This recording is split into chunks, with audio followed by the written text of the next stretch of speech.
ओम शांति। 15 अक्टूबर 2024 के ईश्वरीय महावाक्य। पहले सुनते हैं मुरली के मुख्य पॉइंट्स। बाबा ने कहा, अभी तुम आत्माओं को स्वयं का दर्शन हुआ है, अर्थात सारे चक्र का नॉलेज हुआ है, तो उठते बैठते चलते इस नॉलेज को बुद्धि में रखना चाहिए। एक एक बात को अच्छी रीति धारण करने से तुम पद्मा पदम भाग्यशाली बन जाएंगे। यहाँ तो सब में 5 भूतों की प्रवेशता है, इसलिए अपने को आत्मा समझ एक बाप को याद करो तो सब भूत भाग जाएंगे। फिर बाबा ने कहा, अभी तुम बच्चे नई दुनिया में जाने की तैयारी कर रहे हो, तो अभी कोई पाप नहीं करना। 1-2 पर काम कटारी चलाना, यह भी आदि मध्य अंत दुख देना है। अभी बाप ने जो रुद्र यज्ञ रचा है, इसमें तुम्हें अपनी सारी पुरानी सामग्री को सुहा करना है। कल्प पहले भी बाबा ने कहा था, मन मना भव, यह है माया पर जीत पाने का यंत्र। लास्ट में बाबा ने कहा, इस मनुष्य सृष्टि का बीज रूप मैं हूँ। ज्ञान का सागर बाप तुमको भी आप समान नॉलेजफुल बनाते हैं। अब तुम्हें योग बल से अपनी राजधानी स्थापन करनी है, क्योंकि पुरानी दुनिया खत्म हो नई दुनिया आ रही है। सदा याद रहे, बाप तुम्हें 21 जन्मों का वर्षा देने आए हैं। और अब सुनते हैं महावाक्यों को विस्तार से। मुरली का सार। मीठे बच्चे, तुम सबकी आपस में एक मत है। तुम अपने को आत्मा समझ एक बाप को याद करते हो तो सब भूत भाग जाते हैं। प्रश्न है, पद्मा पदम भाग्यशाली बनने का मुख्य आधार क्या है? उत्तर, जो बाबा सुनाते हैं उस एक एक बात को धारण करने वाले ही पद्मा पदम भाग्यशाली बनते हैं। जज करो, बाबा क्या कहते हैं और रावण संप्रदाय वाले क्या कहते हैं। बाप जो नॉलेज देते हैं उसे बुद्धि में रखना, स्वदर्शन चक्रधारी बनना ही पद्मा पदम भाग्यशाली बनना है। इस नॉलेज से ही तुम गुणवान बन जाते हो। ओम शांति। रूहानी बाप अंग्रेजी में कहा जाता है स्पिरिचुअल फादर। सतयुग में जब तुम चलेंगे तो वहाँ अंग्रेजी आदि दूसरी कोई भाषा तो होगी नहीं। तुम जानते हो सतयुग में हमारा राज्य होता है, उसमें हमारी जो भाषा होगी वही चलेगी। फिर बाद में वह भाषा बदलती जाती है। अभी तो अनेक भाषाएं हैं, जैसा जैसा राजा वैसी वैसी उनकी भाषा चलती है। अब यह तो सब बच्चे जानते हैं। सब सेंटर्स पर भी जो बच्चे हैं उनकी एक मत है, अपने को आत्मा समझना है और एक बाप को याद करना है, ताकि भूत सब भाग जाएं। बाप है पतित पावन। 5 भूतों की तो सब में प्रवेशता है, आत्मा में ही भूतों की प्रवेशता होती है। फिर इन भूतों अथवा विकारों का नाम भी लगाया जाता है, देह, अभिमान, काम, क्रोध आदि। ऐसे नहीं कि सर्वव्यापी कोई ईश्वर है। कभी भी कोई कहे कि ईश्वर सर्वव्यापी है तो कहो सर्वव्यापी आत्माएं हैं, और इन आत्माओं में 5 विकार सर्वव्यापी है। बाकी ऐसे नहीं कि परमात्मा सर्व में विराजमान है। परमात्मा में फिर 5 भूतों की प्रवेशता कैसे होगी? एक एक बात को अच्छी रीति धारण करने से तुम पद्मा पदम भाग्यशाली बनते हो। दुनिया वाले रावण संप्रदाय क्या कहते हैं और बाप क्या कहते हैं, अब जज करो। हरेक के शरीर में आत्मा है, उस आत्मा में 5 विकार प्रवेश है, शरीर में नहीं। आत्मा में 5 विकार अथवा भूत प्रवेश होते हैं। सतयुग में यह 5 भूत नहीं है, नाम ही है डीटी वर्ल्ड। यह है डेविल वर्ल्ड। डेविल कहा जाता है असुर को। कितना दिन और रात का फर्क है। अभी तुम चेंज होते हो, वहाँ तुम्हारे में कोई भी विकार, कोई अवगुण नहीं रहता। तुम्हारे में संपूर्ण गुण होते हैं। तुम 16 कला संपूर्ण बनते हो। पहले थे, फिर नीचे उतरते हो।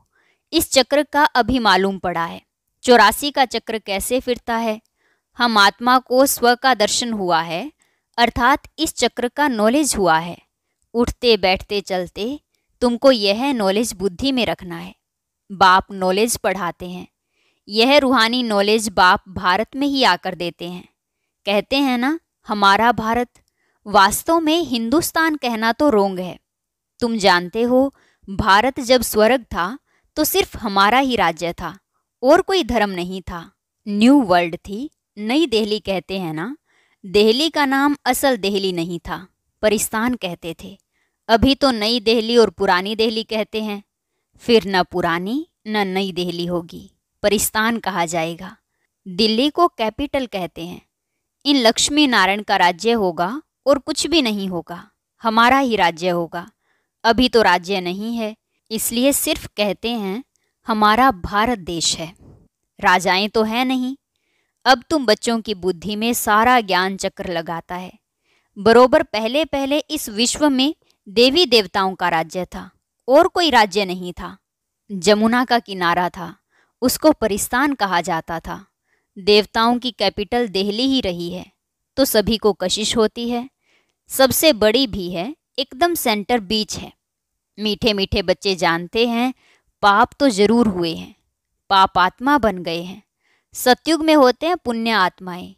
बाप ही आकर पावन बनाते हैं, जिसकी तुम शिव जयंती भी मनाते हो। अब जयंती अक्षर तो सबसे लगता है, इसलिए इनको फिर शिवरात्रि कहते हैं। रात्रि का अर्थ तो तुम्हारे सिवाय और कोई समझ न सके। अच्छे अच्छे विद्वान आदि कोई भी नहीं जानते कि शिवरात्रि क्या है, तो मनावे क्या। बाप ने समझाया है रात्रि का अर्थ क्या है। यह जो 5000 वर्ष का चक्र है, उसमें सुख और दुख का खेल है।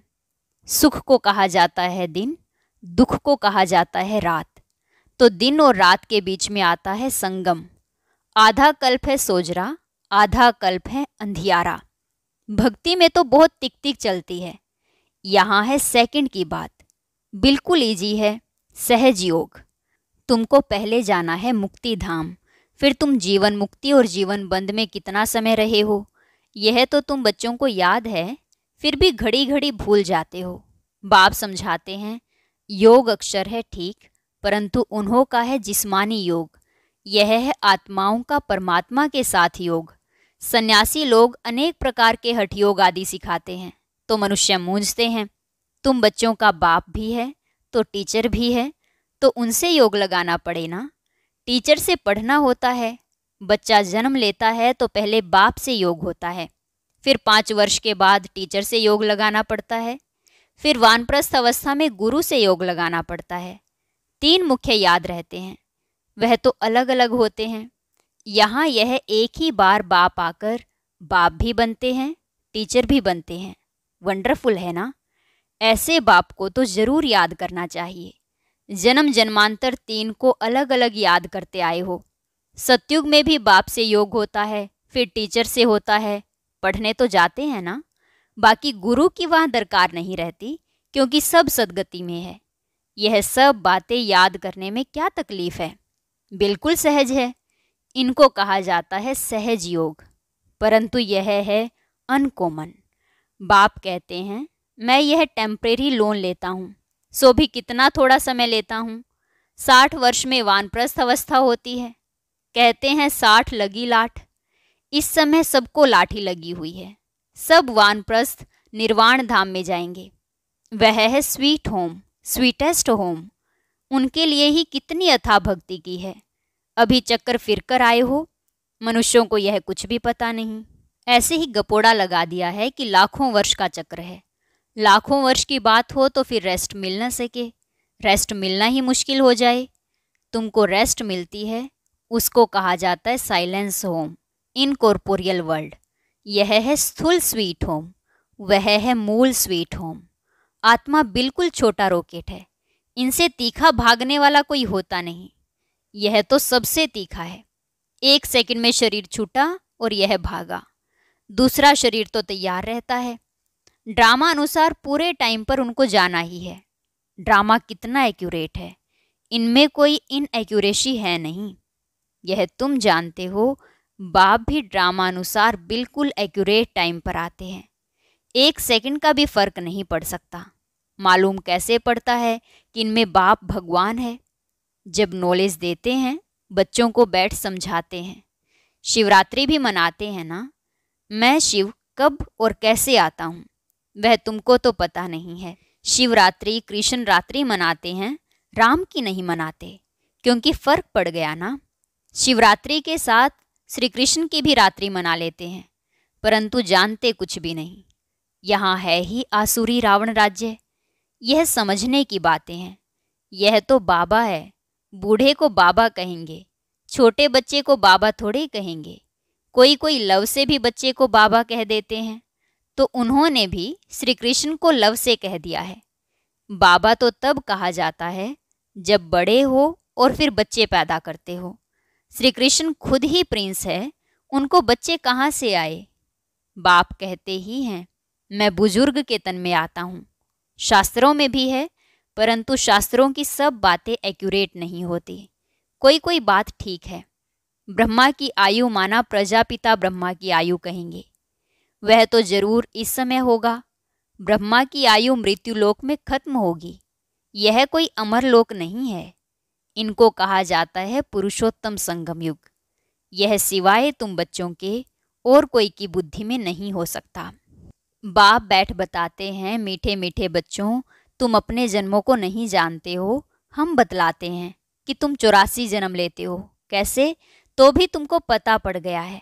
हर एक युग की आयु 1250 वर्ष है और इतने इतने जन्म लिए हैं। 84 जन्मों का हिसाब है ना। 84 लाख का तो हिसाब हो न सके। इनको कहा जाता है 84 का चक्र। 84 लाख की तो बात ही याद ना आए। यहाँ कितने अपरंपार दुख हैं। कैसे दुख देने वाले बच्चे पैदा होते रहते हैं।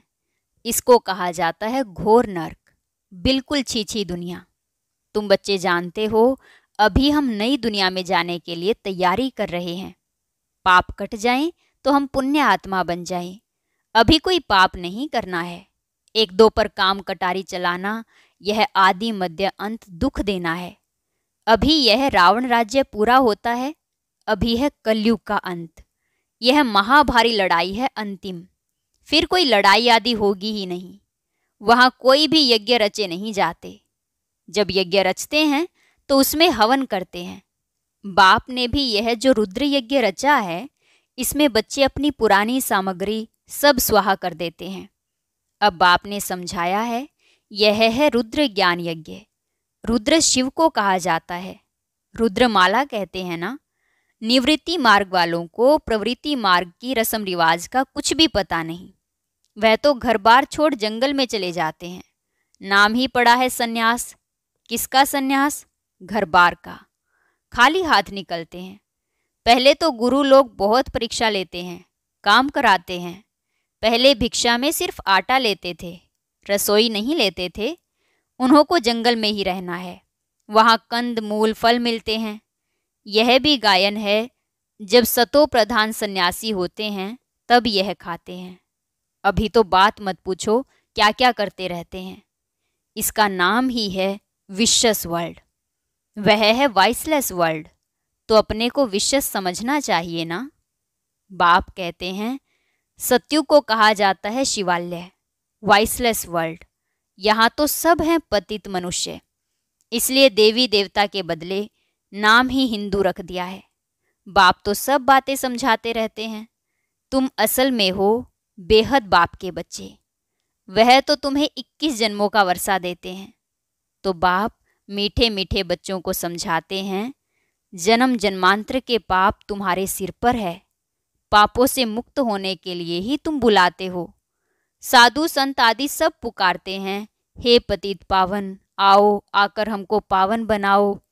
अर्थ कुछ नहीं समझते, ऐसे ही गाते रहते हैं, ताली बजाते रहते हैं। उनसे कोई पूछे परमात्मा से योग कैसे लगाएं, उनसे कैसे मिले, तो कह देंगे वह तो सर्वव्यापी है। क्या यही रास्ता बताते हैं? कह देते वेद शास्त्र पढ़ने से भगवान मिलेगा। परंतु बाप कहते हैं, मैं हर 5000 वर्ष के बाद ड्रामा के प्लान अनुसार आता हूँ। यह ड्रामा का राज सिवाय बाप के कोई भी नहीं जानते। लाखों वर्ष का तो ड्रामा हो नहीं सकता। अब बाप समझाते हैं, यह 5000 वर्ष की बात है। कल्प पहले भी बाबा ने कहा था कि मन मना भव। यह है महामंत्र, माया पर जीत पाने का मंत्र। बाप ही बैठ अर्थ समझाते हैं, दूसरा कोई अर्थ नहीं समझाते। गाया भी जाता है ना, सर्व का सद्गति दाता एक। कोई मनुष्य तो हो नहीं सकता। देवताओं की भी बात नहीं है। वहाँ तो सुख ही सुख है। वहाँ कोई भक्ति नहीं करते। भक्ति की जाती है भगवान से मिलने के लिए। सतयुग में भक्ति होती नहीं क्योंकि 21 जन्मों का वर्षा मिला हुआ है। तब गाया भी जाता है, दुख में सिमरन सब करे, सुख में करे ना कोई। यहाँ तो अथाह दुख है। घड़ी घड़ी कहते हैं भगवान रहम करो। यह कलयुगी दुखी दुनिया सदैव नहीं रहती। सतयुग त्रेता पास्ट हो गए हैं, फिर होंगे। लाखों वर्ष की तो बात भी याद नहीं रह सकती। अब बाप तो सारी नॉलेज देते हैं, अपना परिचय भी देते हैं और रचना के आदि मध्य अंत का राज भी समझाते हैं। 5000 वर्ष की बात है। तुम बच्चों को ध्यान में आ गया है। अभी तो पराये राज्य में हो, तुमको अपना राज्य था। यहाँ तो लड़ाई से अपना राज्य लेते हैं, हथियारों से, मारामारी से अपना राज्य लेते हैं। तुम बच्चे तो योग बल से अपना राज्य स्थापन कर रहे हो। तुम्हें सतो प्रधान दुनिया चाहिए। पुरानी दुनिया खत्म हो, नई दुनिया बनती है। इसको कहा जाता है कलयुग, पुरानी दुनिया। सतयुग है नई दुनिया। यह भी किसको पता नहीं है। सन्यासी कह देते हैं यह आपकी कल्पना है, यहाँ ही सतयुग है, यहाँ ही कलयुग है। अब बाप बैठ समझाते हैं, एक भी ऐसा नहीं है जो बाप को जानता हो। अगर कोई जानता होता तो परिचय देता। सतयुग त्रेता क्या चीज है, किसको समझ में थोड़ी आता है। तुम बच्चों को बाप अच्छी रीति समझाते रहते हैं। बाप ही सब कुछ जानते हैं। जानी जाननहार अर्थात नॉलेजफुल है। मनुष्य सृष्टि का बीज रूप है, ज्ञान का सागर, सुख का सागर है। उनसे ही हमको वर्षा मिलना है। बाप नॉलेज में आप समान बनाते हैं। अच्छा, मीठे मीठे सिकी लदे बच्चों प्रति माता पिता बाप दादा का याद प्यार और गुड मॉर्निंग। रूहानी बाप की रूहानी बच्चों को नमस्ते। रूहानी बच्चों की रूहानी बाप दादा को नमस्ते नमस्ते, गुड मॉर्निंग, शुक्रिया बाबा, शुक्रिया। धारणा के लिए मुख्य सार, यह पापों से मुक्त होने का समय है, इसलिए अभी कोई पाप नहीं करना है। पुरानी सब सामग्री इस रुद्र यज्ञ में स्वाहा करनी है। अभिवान प्रस्थ अवस्था है, इसलिए बाप टीचर के साथ साथ सतगुरु को भी याद करना है। स्वीट होम में जाने के लिए आत्मा को सतो प्रधान पावन बनाना है। वरदान, अपनी सूक्ष्म कमजोरियों को चिंतन करके परिवर्तन करने वाले स्वचिंतक भव। अपनी सूक्ष्म कमजोरियों को चिंतन करके परिवर्तन करने वाले स्वचिंतक भव।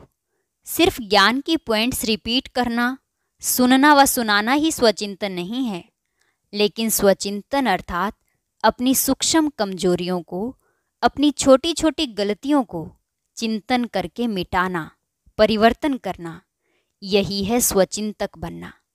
ज्ञान का मनन तो सभी बच्चे बहुत अच्छा करते हैं, लेकिन ज्ञान को स्वयं के प्रति यूज कर धारणा स्वरूप बनना, स्वयं को परिवर्तन करना, इसकी ही मार्क्स फाइनल रिजल्ट में मिलती है। स्लोगन है, हर समय करन करावनहार बाबा याद रहे तो मैंपन का अभिमान नहीं आ सकता। हर समय करन करावनहार बाबा याद रहे तो मैंपन का अभिमान नहीं आ सकता। ओम शांति। अब सुनते हैं आज का अव्यक्त ज्ञान मोती। इसके लिए ऊपर दिए गए बॉक्स पर क्लिक करें।